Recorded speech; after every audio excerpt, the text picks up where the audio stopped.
की इस online class में आप सभी शिक्षक साथियों का मैं स्वागत करता हूं।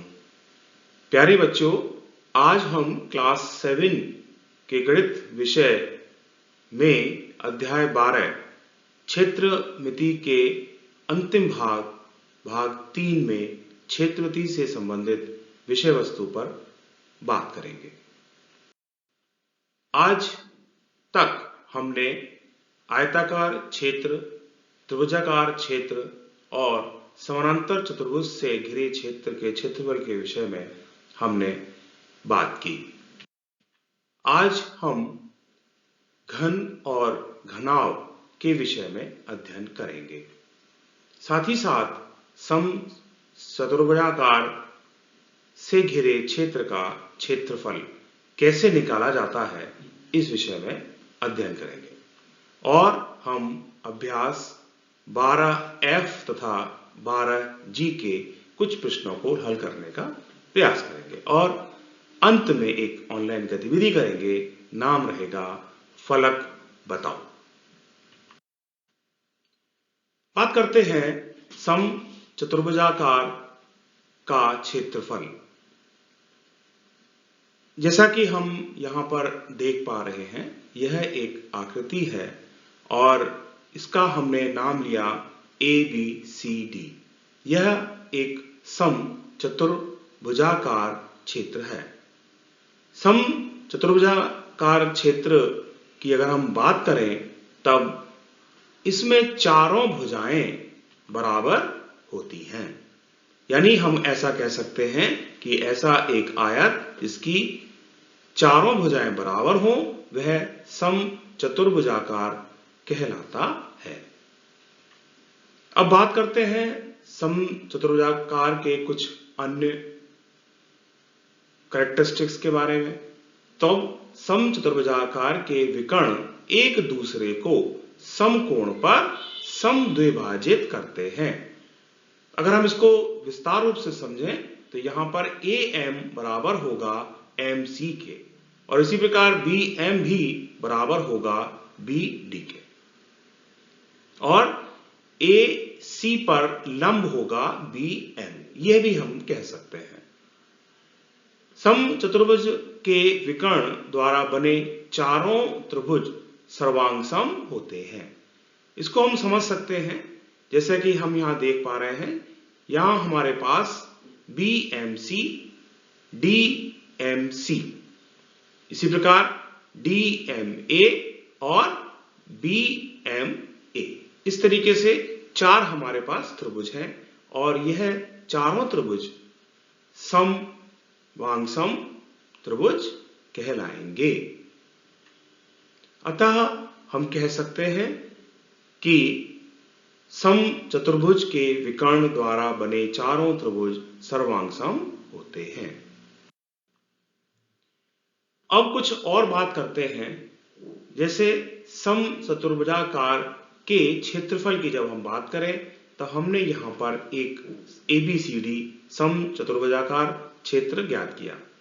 तो हम देख सकते हैं कि इसमें पहला त्रिभुज को जोड़ दें दूसरे त्रिभुज BCM के साथ और जोड़ दें अगर क्षेत्रफल DMC का क्षेत्रफल जोड़ दें और हम जोड़ दें ABM का क्षेत्रफल। यानी ये जो चारों हमारे सर्वांगसम त्रिभुज हैं, इनके अगर हम क्षेत्रफलों को जोड़ दें तब वह समचतुर्भुजाकार का क्षेत्रफल होगा। और हमें ये पता है कि एक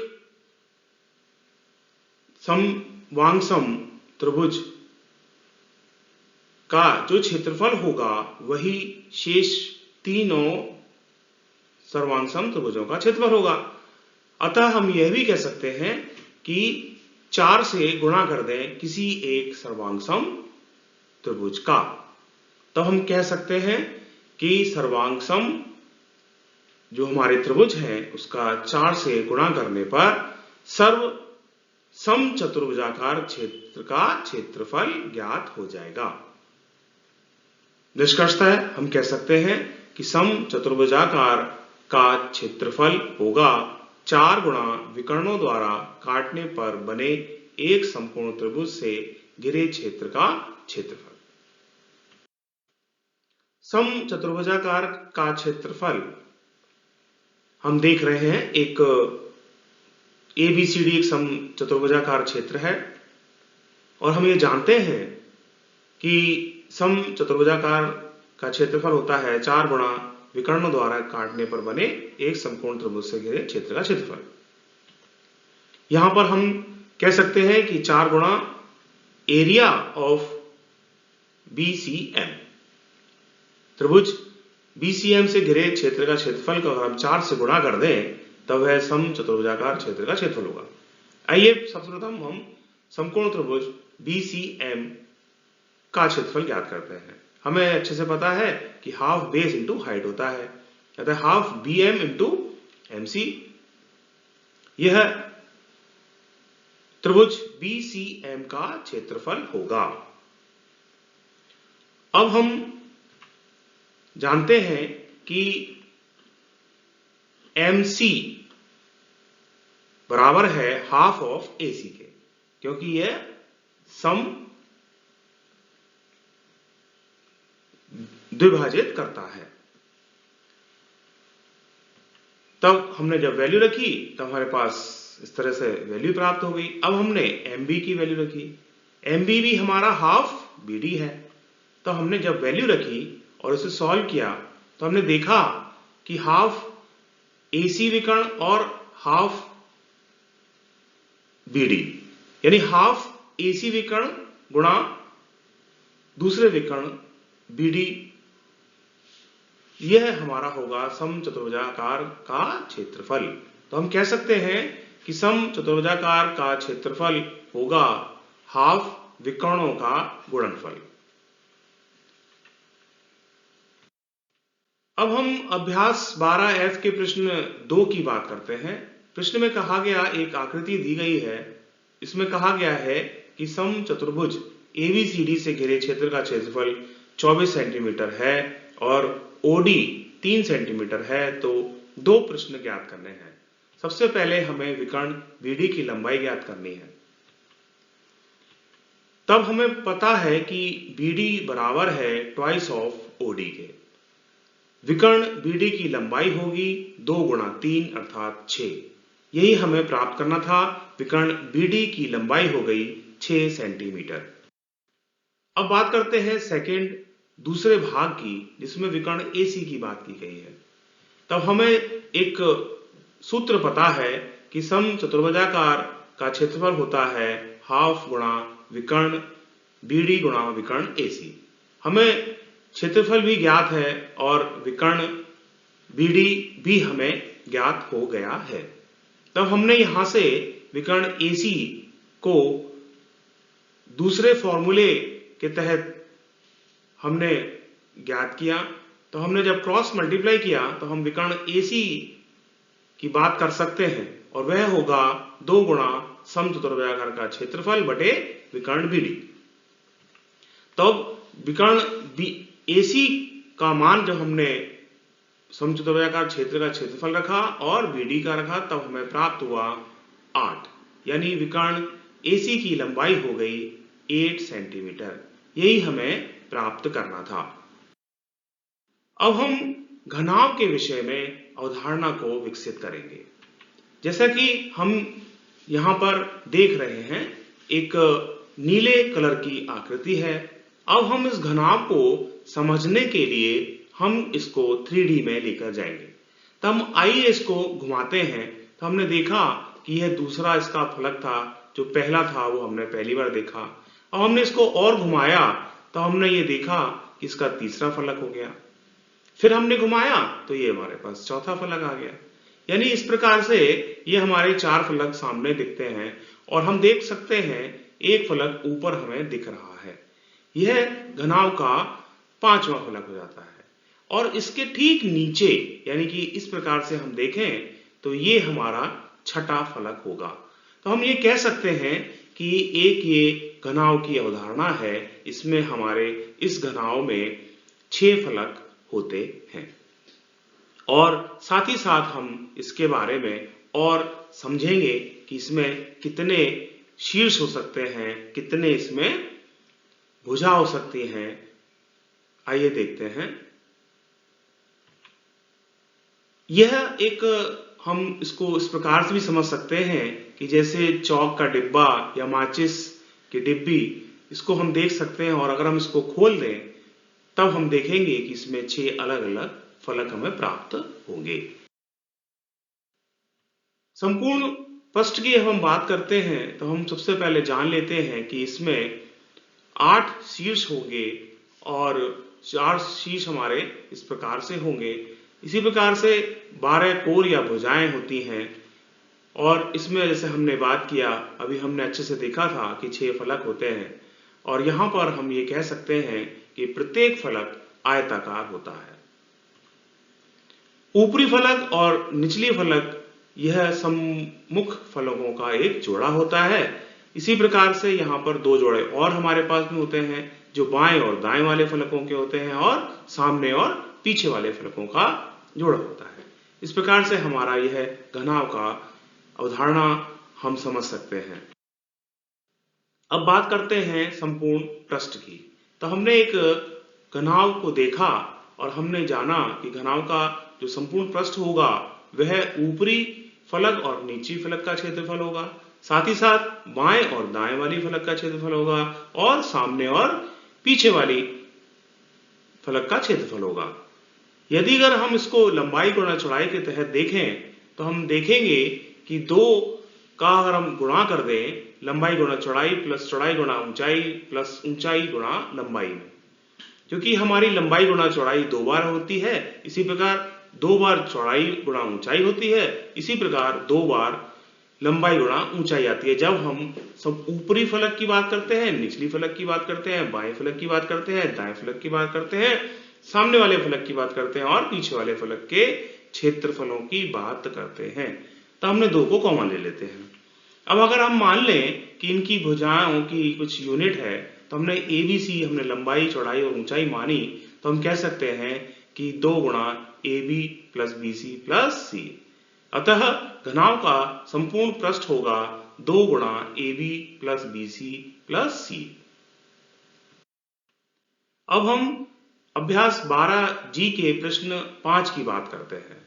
यहां हमारे पास में एक प्रदीप स्वीट सॉल की मिठाइयां पैक करने के लिए गत्ते के घनाव के आकार के 200 डिब्बे बनवाने हैं।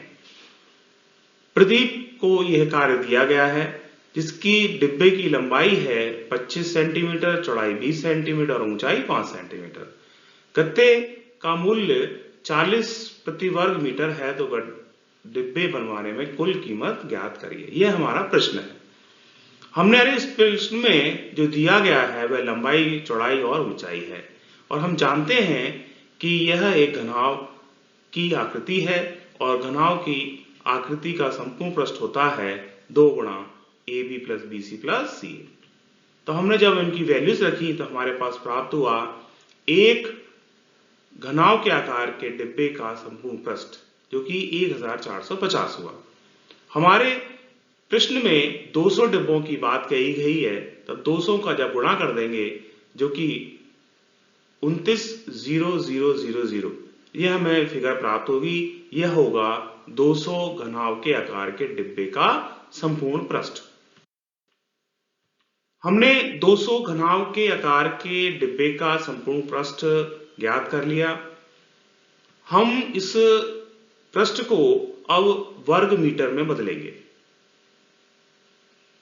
क्योंकि प्रश्न में जो मूल्य दिया गया है वह प्रति वर्ग मीटर के हिसाब से दिया गया है और हम अच्छे से जानते हैं कि 1 सेंटीमीटर वर्ग बराबर होता है 10,000 मीटर वर्ग के। क्यों? इसको हम समझ सकते हैं कि 1 सेंटीमीटर बराबर होता है 1/100 मीटर के। तो जब वर्ग करेंगे तो हमारा 10,000 मीटर वर्ग हो जाएगा। अब हमने 29,000 सेंटीमीटर वर्ग को हमने मीटर में बदला, तब यह 29 मीटर हमें प्राप्त हुआ। तो हमारा अब जो प्रश्न था उसका हल जब हम कर रहे हैं, इसमें हमें प्राप्त हो गया 200 घनाव के आकार के डिब्बे का संपूर्ण पृष्ठ हुआ 29 मीटर वर्ग। हमें यह पता है कि डिब्बे का मूल्य प्रति वर्ग मीटर 40 रुपए है, तो डिब्बे बनवाने की कुल लागत होगी 4 गुणा 200 घनाभ के आकार के डिब्बे का संपूर्ण पृष्ठ, जो कि 29 मीटर वर्ग है। तो हमने जब गुणा किया तो हमें प्राप्त हो गया डिब्बे बनवाने की कुल कीमत 1160 प्रति वर्ग मीटर। यही हमें प्राप्त करना था। अब हम बात करते हैं घन की। घन की अवधारणा को समझने के लिए हमें 3D में जाना होगा। तो हमने एक डाइस लिया, जो कि हम लूडो सांप सीढ़ी वाला गेम जो हम खेलते हैं, इसमें हमारे को यूज किया जाता है। ये डाइस है। इसमें हमने दूसरा फलक देखा, हमने पहले देखा था। फिर इसके पास में हम देखते हैं तो ये तीसरा फलक हमको दिखाई देता है। अब हम जब तीसरा फलक देख लेते हैं तो हम इसमें चलिए ऊपर देखें, नीचे देखें, दाएं देखें, बाएं देखें, तो हमारे पास में पांचवा फलक दिखेगा और जिसके पास में हमारा चौथा फलक दिख रहा है। अब हम इसको डाइस को थोड़ा सा घुमा लेते हैं तो हम देखेंगे कि इस डाइस के ऊपर हमारा 6 बना होता है। यह हमारा पांचवा फलक कहलाएगा और जो इसके नीचे था वो हमारा छठा फलक। इस तरीके से हमारे इस डाइस में टोटल 6 फलक होते हैं। तो यह हमारा एक घन कहलाता है। इसकी अवधारणा हम समझ सकते हैं एक डाइस के माध्यम से। अब हम घनाभ के विषय में और अधिक एक 2D के माध्यम से समझते हैं। तब हम कह सकते हैं कि घनाभ की लंबाई, चौड़ाई और ऊंचाई यदि अगर हम समान कर दें तब वह घन बन जाता है। इसमें भी 6 फलक होते हैं, 8 हमारे शीर्ष होंगे, 12 इसमें भुजाएं होंगी, वह सब समान होंगी। सभी समान हमारे घनाभ के प्रकार की आकृति से ही मिलती जुलती इसमें आकृतियां होंगी, कुछ इसमें कैरेक्टरिस्टिक्स होंगी। बस मेन बात इसमें समझने की ये होती है कि घनाभ में लंबाई, चौड़ाई और ऊंचाई को अगर हम समान कर दें तो वह एक घन बन जाता है। हम यह देख सकते हैं कि यह जब भुजाएं समान हैं तब यहां पर सभी फलक वर्गाकार होंगे और वर्गाकार का हमें क्षेत्रफल पता है। जब हमें वर्ग का क्षेत्रफल ज्ञात करना होता है तो हमें पता होता है कि भुजा का वर्ग होता है। तो हम अब घन के संपूर्ण पृष्ठ की बात करते हैं, तब उसमें वर्ग की बात करेंगे। और जब हम वर्ग की बात करते हैं तब हमने माना कि एक वर्ग की भुजा A हमने ले ली, तब हमारे एक फलक का क्षेत्रफल जो वर्गाकार है वह भुजा का वर्ग होगा, जो कि हमारा A वर्ग के बराबर होगा। तो हम कह सकते हैं घन का संपूर्ण पृष्ठ, क्योंकि 6 हमारे फलक हैं और 6 गुणा 1 फलक का क्षेत्रफल, और एक फलक का क्षेत्रफल A² है, इसलिए 6A² हमारा घन का संपूर्ण पृष्ठ होगा। अतः हम कह सकते हैं कि घन का संपूर्ण पृष्ठ होगा 6 गुणा भुजा का वर्ग। अभ्यास 12G के प्रश्न 2 की बात करते हैं। प्रश्न 2 में भुजा दी हुई है और घन का संपूर्ण पृष्ठ ज्ञात करना है। हमें पहले भाग में 18 सेंटीमीटर भुजा दिया गया है। हम जानते हैं कि घन का संपूर्ण पृष्ठ होता है 6 गुणा भुजा का वर्ग। तब हम यहां पर 6 गुणा 18 का वर्ग कर देंगे, जो कि हल करने पे 1944 प्राप्त होगा। यही हमें प्राप्त करना था। घन का संपूर्ण पृष्ठ हुआ 1944 सेंटीमीटर। अब हम एक गतिविधि करते हैं, नाम है फलक बताओ। जैसा कि हम यहां देख रहे हैं, यहां पर एक घन है और एक घनाभ है। हमें यह बताना है कि इन घन तथा घनाभ में कुल कितने फलक होते हैं। हमारे ऑप्शंस 4 हैं। पहला ऑप्शन है क्या यह फलक 4 होते हैं या 5 होते हैं या 6 होते हैं, या फिर हमारा अंतिम ऑप्शन डी है 7 होते हैं। हमें यह उत्तर अपनी कॉपी पर लिख करके बताना है। अब हम गतिविधि फलक बताओ का हल प्राप्त करते हैं।